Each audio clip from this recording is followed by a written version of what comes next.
Le Real Madrid s'est imposé 2-1 en finale de Copa del Rey, ce qui leur permet de enfin retoucher ce trophée. Salut à tous les gars, c'est Azial, on se retrouve pour une nouvelle vidéo. Pour ce petit débrief du Real Madrid, comme d'habitude, on va voir les buts, les actions, les images. Ne vous inquiétez pas, vous connaissez à connaître. En tout cas, le Real Madrid qui après quasiment 10 ans, 9 ans, en 2014, la dernière Copa del Rey, va enfin retoucher ce trophée. Ça fait plaisir, ça faisait un petit moment. Et puis on va rentrer tranquillement dans le vif du sujet. Victoire 2-1 face à Osasuna. Une équipe d'Osasuna assez surprenante dans cette finale, puisque honnêtement, elle m'a assez bien surpris, ça a répondu présent. Après, c'est une finale, on sait que quand tu es en finale, tout peut arriver et tout le monde peut gagner, mais Osasuna qui a livré une très belle prestation à noter. En tout cas, comme d'habitude, on va rentrer tranquillement dans le vif du sujet. N'hésitez pas, le petit like, le petit commentaire, le petit partage, le petit abonnement comme d'habitude. Ça aide énormément la chaîne et ça fait toujours plaisir. Et rentrons directement dans le vif du sujet. Bon, le Real Madrid s'est imposé 2-1 comme je vous l'ai dit, doublé de Rodrigo. On va voir un petit peu les actions. Et le Real Madrid qui avait extrêmement bien commencé, puisque ça doit être l'un, je pense, des buts les plus rapides de l'histoire de la compétition. En tout cas, j'ai vu que c'était le but le plus rapide de l'histoire du Real Madrid en Coupe du Roi.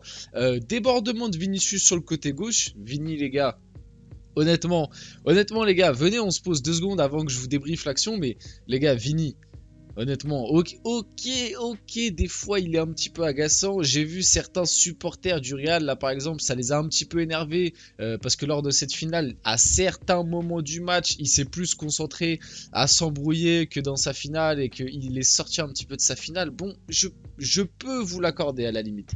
Mais les gars, le nombre de différences que fait ce mec, non, franchement, Vini, il est vraiment devenu trop fort. Vraiment, le côté gauche du Real Madrid, là, c'est la legacy Vinicius, j'y crois, mais à 1000%. Bref, Vini côté gauche, on est à la première minute de jeu, hein.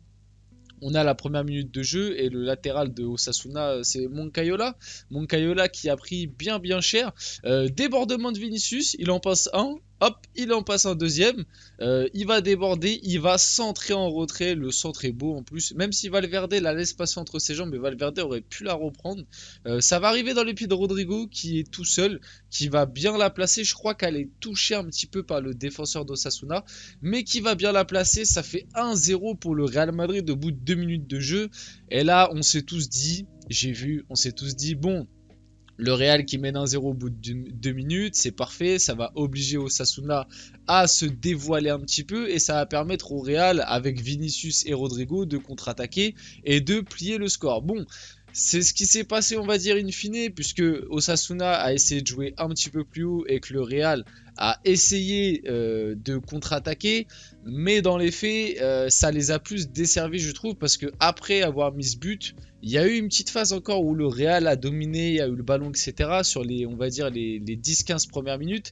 Mais après, tu as senti que le Real, ils étaient un petit peu dans un fauteuil et que, en gros, ils n'ont pas voulu aller tuer le match. Moi, en tout cas, c'est le ressenti que j'ai eu. C'est-à-dire que j'ai senti que le Real, le 1-0, ça leur convenait. Après, je sais qu'il y a la demi-finale face à Manchester City qui arrive. Et oui, c'est mardi ou mercredi, ça arrive très vite. Mais ça aurait pu les desservir parce que, honnêtement, Osasuna a eu quelques occasions. Et d'ailleurs, on va tout de suite, je vais tout de suite vous montrer. Alors je sais plus à quelle minute exactement cette occasion arrive, mais encore une fois, Militao, je le dis là récemment dans mes derniers débriefs du Real, allez les voir si ça vous intéresse, mais dans tous mes derniers débriefs du Real, j'ai dit ouais les gars, Militao en ce moment bizarre.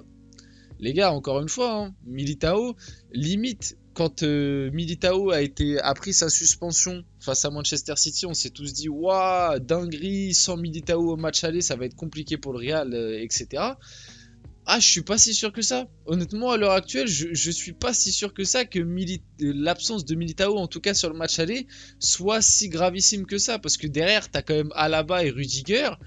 Et honnêtement, en ce moment, les performances de Militao ne me rassurent pas du tout. Bref, Abdé El Azouli, en plus un Barcelonais qui aurait pu clouer le Real Madrid.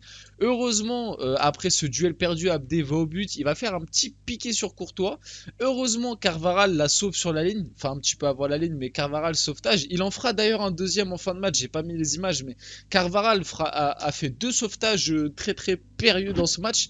Même si je trouve que malgré tout ça, le match de Carvaral est plus globalement le match défensivement du Real est pas top parce que mine de rien, Osasuna a eu pas mal d'occasions, enfin pas d'occasions mais pas mal de situations.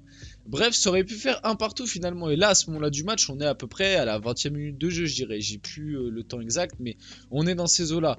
Bon, après, vient la mi-temps. À la mi-temps, j'ai vu, il y a eu quelques échauffourées, notamment Vinicius, encore une fois, qui s'est un petit peu embrouillé avec des joueurs d'Osasuna. Il y a eu aussi le cas que Vinicius n'a pas serré la main des arbitres au début de match. Ça a été le seul joueur de la rencontre à le faire. On sait qu'il y a un petit truc avec Vinicius en Espagne qui est en train de devenir nocif. J'espère que ça va s'estomper. D'ailleurs, moi j'ai fait une vidéo un petit peu sur le cas Vinicius. Si vraiment ça vous intéresse, s'il y a des gens auxquels le sujet intéresse, et la vidéo est sur la chaîne, je l'ai sortie il n'y a pas très longtemps. Mais ouais, moi j'espère vraiment que ce cas Vinicius va se régler et que va falloir apaiser un petit peu ces tensions. Bref. On passe, du coup, la deuxième mi-temps commence, et la deuxième mi-temps, tu sens que le Real est sur un faux rythme. Et ils vont le payer, puisqu'à la 58e minute de jeu, côté gauche de Osasuna, débordement, centre, en retrait, il est tout seul, donc c'est Lucas Toro, tout seul, il va te mettre une petite demi-volée, voilà, une petite demi-volée reprise de volée, voilà, tranquillement, pépère. Hop, et elle va finir petit filet dans la cage à Courtois. Courtois ne peut rien faire. Je pense qu'il est pas mal masqué. On voit devant sa cage, il y a un gros troupeau de joueurs. Et la reprise de volée, enfin la demi-volée de Lucas Toro, la frappe si vous préférez, est vraiment magnifique. Et à ce moment-là du match, un partout pour Osasuna. Moi, je me dis, bon, à 2-3 jours de Manchester City, si le Real accélère pas un peu sur les 20 dernières minutes, ça risque d'être compliqué parce que Osasuna était plutôt en place. Osasuna a vraiment fait une bonne finale, je trouve. Bon, avec leur style, hein, ils n'ont pas dominé, etc. Mais même en termes de possession, je crois que le Real a pas tant eu le ballon que ça. En termes d'occasion, moi, je trouve que c'est à peu près similaire. Non, honnêtement, je sais pas si c'est le Real qui a fait une finale, pas bâclée, mais on va dire que la demi-finale de Ligue des Champions leur trottait dans la tête et que du coup ils ont essayé, après l'ouverture du score, un maximum de gérer le match et de garder le 1-0. Ou si c'est Osasuna qui a vraiment fait une grosse finale, je dirais peut-être que c'est un peu des deux. En tout cas, heureusement pour le Real Madrid que t'as ce mec, encore une fois, Vinicius, qui encore une fois sur son côté gauche va accélérer, va centrer. Non, c'est un centre qui va être dégagé, mais mal dégagé par la défense d'Osasuna, qui va revenir dans les pieds de Valverde. Ou non, c'est Toni Kroos. Non, c'est dans les pieds de Toni Kroos. Parce que Valverde est juste là. C'est dans les pieds de Toni Kroos. Toni Kroos qui va t'envoyer une frappe qui va être contrée ou arrêtée par le gardien. Et qui va revenir dans les pieds de Rodrigo. Rodrigo, dans cette situation, qui va bien toper la balle. Bam, juste au-dessus du gardien. Et ça va faire 2-1 pour le Real Madrid. Et le match va se finir là-dessus. Comme je l'ai dit, en fin de match, Osasuna a eu quelques situations, encore une fois, notamment Carvajal qui te sauve un ballon en fin de match, pas sur la ligne, mais vous m'avez compris, où Courtois a été battu. Et Rodrigo qui finit, bien évidemment, homme du match, malgré tout. Je dirais quand même que cette finale du côté du Real a été plutôt maîtrisée. Le Real n'a pas trop forcé. Mais je les ai sentis aussi dans un certain moment un petit peu cramés physiquement. Est-ce que ça sent bon pour la demi-finale? Après, on sait que le Real en Ligue des Champions, bon voilà, ils ont énergie limitée, hein, on va pas se mentir. En Ligue des Champions, les mecs, ils sont jamais fatigués, ils sont toujours à fond. Donc voilà, malgré tout, la finale est remportée, le trophée est là, c'est le plus important. Et petite question pour les supporters madrilènes qui sont sur cette vidéo, est-ce que du coup avec ce trophée remporté, même s'il n'y a pas la Ligue des Champions, est-ce que pour vous la saison est entre guillemets sauvée, que ce sera une saison pas catastrophique mais passable? N'hésitez pas à me répondre dans les commentaires. En tout cas, Rodrigo, homme du match, voilà le Real qui va tranquillement aller soulever sa copa. On arrive sur la fin de la vidéo, vite fait, je vais vous faire les petites prestats individuelles. Du côté des prestats individuels, en top, bien évidemment, Rodrigo, homme du match, rien à dire. Vini, très très bon, même si des fois il peut être agaçant, il a encore pris un carton, mais honnêtement, Vini, il fait tellement de différence. Et mon dernier top, j'hésite entre peut-être Alaba ou Valverde. J'ai bien aimé aussi Valverde, même s'il a eu pas mal de déchets. Valverde, il a une activité physique, moi j'ai bien aimé, mais je mettrais peut-être plus Alaba. Il y a aussi Camavinga qui a été pas mal. Et du côté d'Osasuna, le buteur, Lucas Toro. Hein.